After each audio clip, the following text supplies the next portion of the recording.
Hello, hello, my wonderful Facebook friends. I just wanted to come live for a few minutes and I wanted to talk about why are we disconnected in our relationships. As you know, I am Deborah B. Hamilton. I am your relationship and intimacy coach. And I just wanted to talk about this real briefly because so many times we get disconnected in our relationships.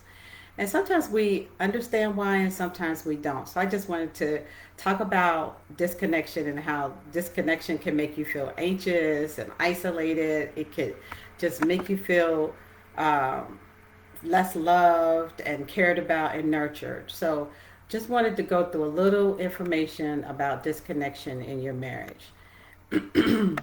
So there are several things that cause disconnection, and I want you guys to focus on this because it's really important. And the biggest issue that you find with disconnection is communication. Your communication is missing. You stop talking to one another about your wants and your needs. And then, of course, we all have different love languages, right?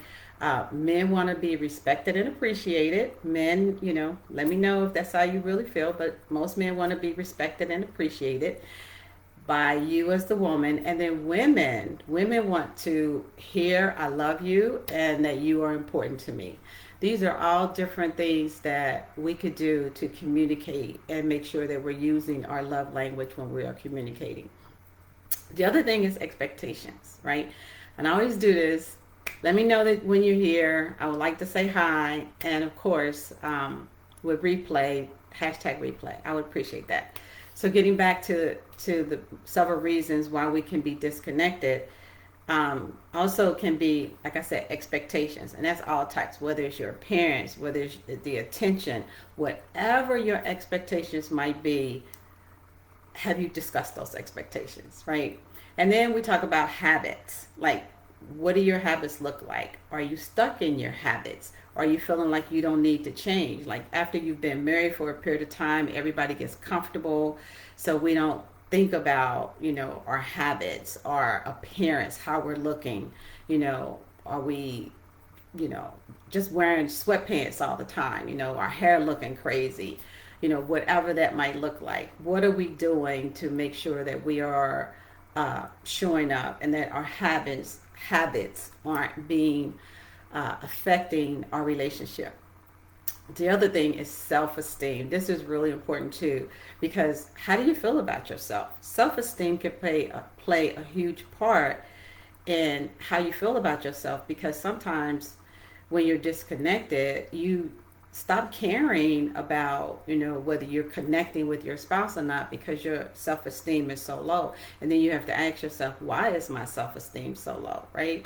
And then we just get upset over simple things that can be resolved.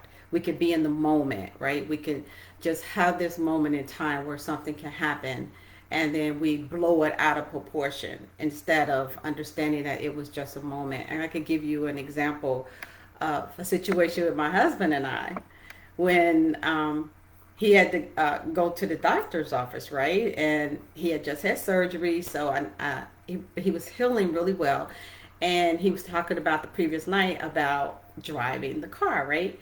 So we get up, we get ready to leave, and then all of a sudden, I have to use the restroom. So he said, well, while you're using the restroom, I think I'm going to use it too. So he goes to the restroom, and of course, I'm the one that takes the longest, right? So I came back out to the garage. He's, it's like taking forever. I guess he felt like I was taking forever. So I came out to the garage and he's pacing and he has this look on his face. And I asked him if he's going to drive. Well, he gets upset and he says, I don't have my keys, but I'll go back in the house and I'll get them. And then he raises his voice. He very rarely raises his voice, right? So I'm like, oh my gosh, he's raising his voice. So I'm like, okay, just be calm, right? So how should I have reacted to that? Should I have raised my voice back to him, right? Asked him what is his problem? My ego, my back gets straight. How should I have handled that? Should I, first of all, think about why he responded the way he responded, right? Is it because he gets nervous when he has to go to the doctor? Number one, right? Or he hates, and when I say my husband hates being late, my husband hates being late. So he wanted to make sure that he was there on time. Keep in mind, his late is being 30 minutes early. My late is 10 minutes early. So anyway, I just get in the car and I say, come on, let me just drive, let me just get you to the doctor's office, right? And then, I'm like, let's just go to the doctor's office.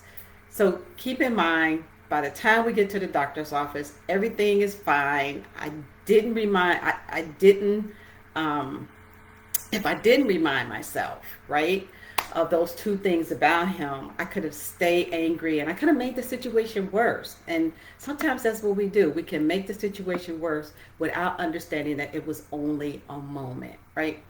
So sometimes we take things to another level, and instead of thinking through how our spouse is feeling and why they reacted the way they reacted, we could, just explode. But when we remember that it was only a moment, just a burst of anger that just dissipated as soon as we got in the car and we started driving towards the doctor's office.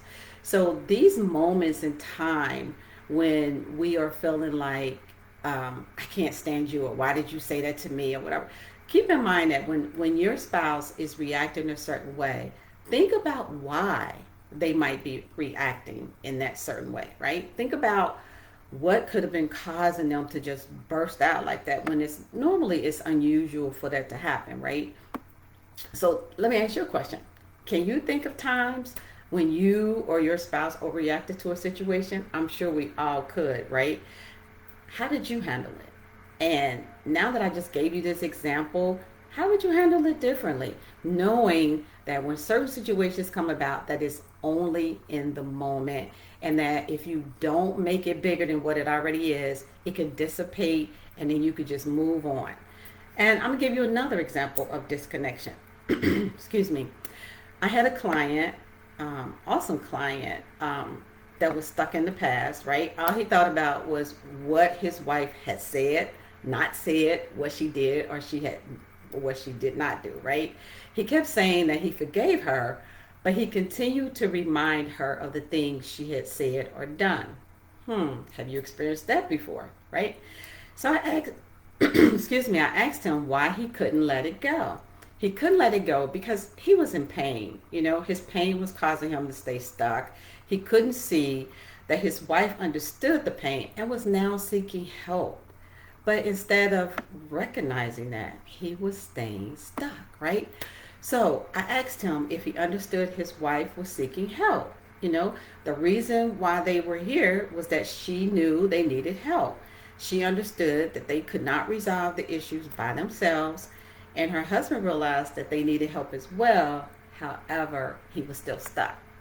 So have you been stuck? You couldn't get past something that someone said or did to you? Think about that. So anyway, I took them through several processes, focusing on what could be changed and what could be left behind. He had to realize they could not change the past, and I say this all the time, you cannot change the past. Things that happened in the past, they happened in the past. You can't go back, you can't change it, you can't restructure it. It happened, right? And the only thing that you could do is change the present, right now, right here and now. How are you handling your relationship right now, right?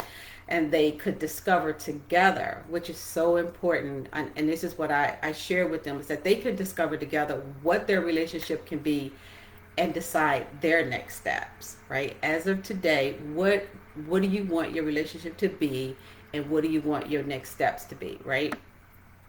So once we went through the processes that we went through, they went through my program, and they were able to see where they were both causing the pain, because it's not just always one-sided, but they figured out what was causing the pain and what they needed to do to resolve their issues.